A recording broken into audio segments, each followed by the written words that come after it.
easy go.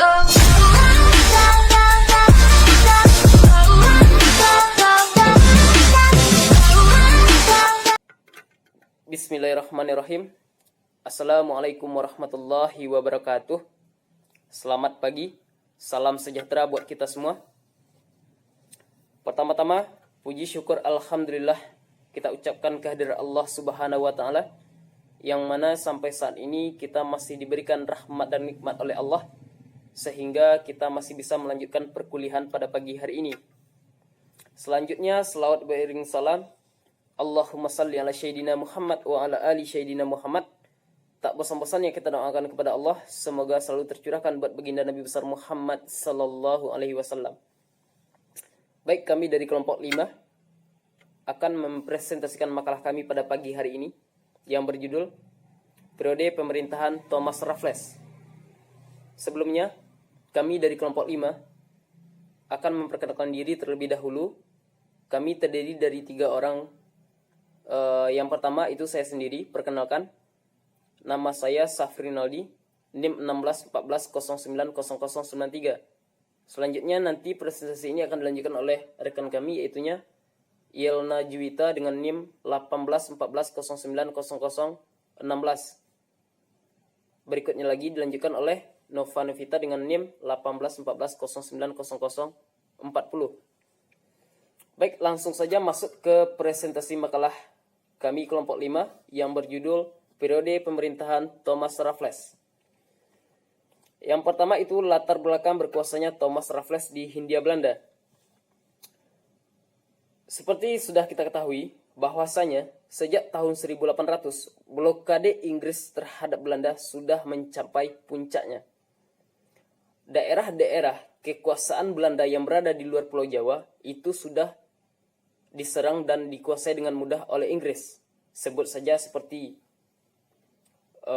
Gorontalo, Ambon, Banda, dan Ternate. Tetapi tidak dengan Pulau Jawa. Kenapa demikian? Karena pada saat itu Pulau Jawa ini masih menjadi basis pertahanan yang kuat bagi Belanda.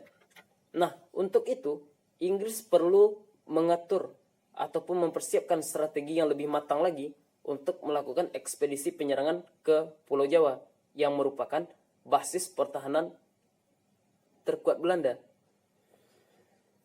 Nah, sebelumnya kita kan sudah tahu juga bahwa sejak tahun 1795 Belanda ini kan sudah dikuasai oleh Prancis.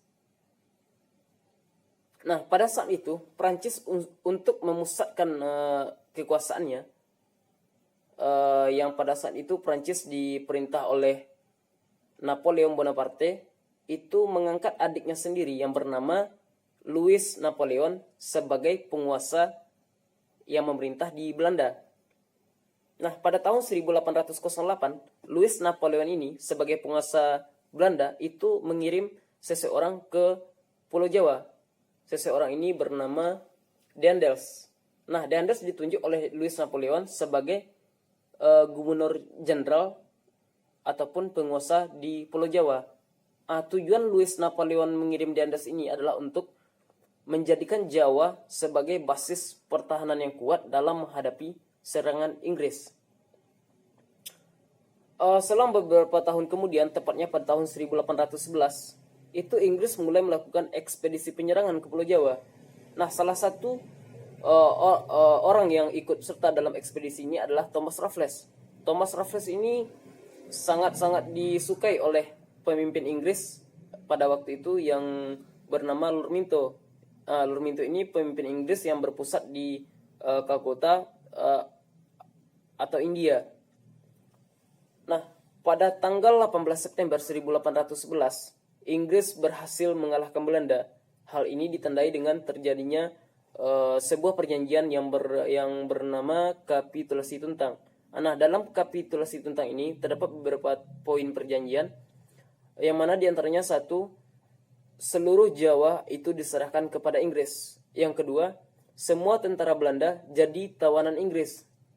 Dan semua pegawai Belanda yang mau bekerja sama dan setia kepada Inggris itu tetap bisa melanjutkan jabatannya. Yang ketiga, semua utang Belanda yang terdahulu itu tidak menjadi tanggung jawab Inggris. Nah, 1 minggu sebelum terjadinya kapitulasi Tuntang ini, Lord Minto sebagai penguasa Inggris yang berpusat di Kalkuta, India tadi, itu telah menunjuk Thomas Raffles sebagai Letnan Gubernur Jenderal di Jawa sebagai kaki tangan Inggris. Sebenarnya sih dalam sudut pandang antara Lord Minto dan Raffles ini ada sedikit perbedaan, yang mana Lord Minto memandang bahwasanya untuk Belanda ini tenaga Belanda yang bisa dipergunakan dan dimanfaatkan untuk kepentingan Inggris itu dilakukan. Artinya Lord Minto lebih bersikap terbuka. Sementara kalau untuk yang Raffles ini dari awalnya memang anti dan benci dengan apapun yang berbaur dengan Belanda. Sampai di sini mungkin kita sudah bisa memahami bagaimana latar belakang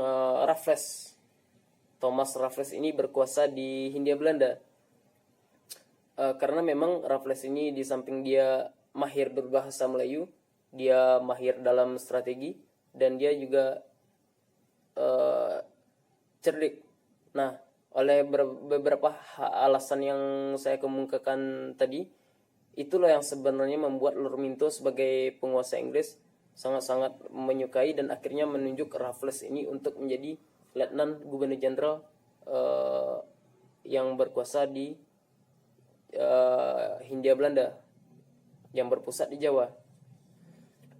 Baik, mungkin segitu dari saya mengenai latar belakang berkuasanya Thomas Raffles di Hindia Belanda. Nah, selanjutnya akan dilanjutkan oleh rekan kami. Terima kasih. Wassalamualaikum warahmatullahi wabarakatuh. Kebijakan politik dan ekonomi Thomas Raffles di Hindia Belanda.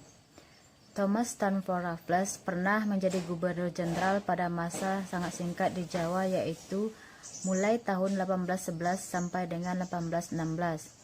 Selama kepemimpinannya, Raffles mengubah sistem tanah paksa yang diberlakukan kolonial Belanda, yaitu sistem kepemilikan tanah yang kemungkinan besar dipengaruhi oleh tulisan awal Deel van Hogendorp dengan kebijakan London Tree. Prinsip yang digunakannya berdasarkan pada teori liberalisme seperti yang dipraktikkan Inggris di Hindia. Kebijakan politik Thomas Raffles di Hindia Belanda, yang pertama, membagi tanah Jawa ke dalam 16 kerasidenan. Yang kedua, mengurangi jabatan bupati di Jawa. Mengurangi jabatan bupati yang berkuasa. Yang ketiga, mengangkat bupati menjadi pegawai negeri yang digaji. Yang keempat, mempraktekkan sistem juri dalam pengadilan seperti Inggris. Yang kelima, melarang adanya perbudakan, membangun pusat pemerintahan di Istana Bogor. Yang ketujuh, Kesultanan Banten dihapuskan, kedaulatan Kesultanan Cirebon harus diserahkan kepada kolonial Inggris. Kemudian, kebijakan ekonomi Thomas Raffles di Hindia Belanda. Yang pertama, semua tanah adalah milik negara dan rakyat sebagai pemakai atau penggarap tanah wajib membayar sewa berupa pajak bumi kepada pemerintah. Yang kedua, memimpin pribumi seperti sultan dan bupati yang tidak taat pada aturan London Tree akan dipecat. Yang ketiga, meneruskan usaha yang dilakukan Belanda, misalnya penjualan tanah kepada swasta seperti penanaman kopi, melaksanakan penanaman bebas yang melibatkan rakyat dalam perdagangan. Yang keempat, memonopoli garam agar tidak dipermainkan dalam perdagangan karena sangat penting bagi rakyat.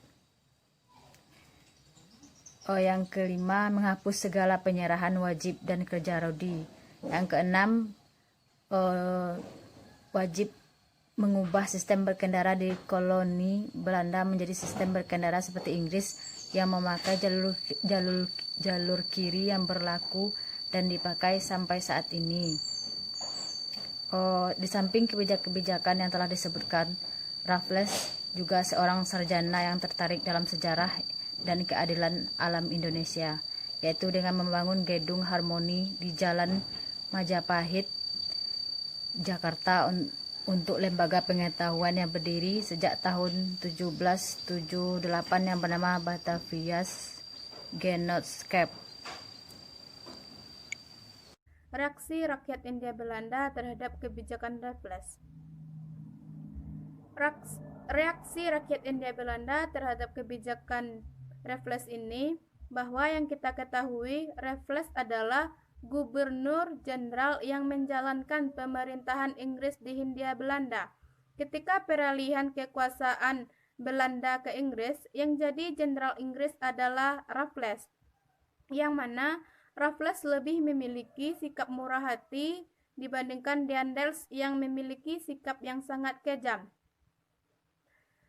Ketika pada pemerintahan Raffles ini, rakyat yang bekerja di Hindia Belanda mendapatkan rasa simpatik terhadap kebijakan Raffles ini.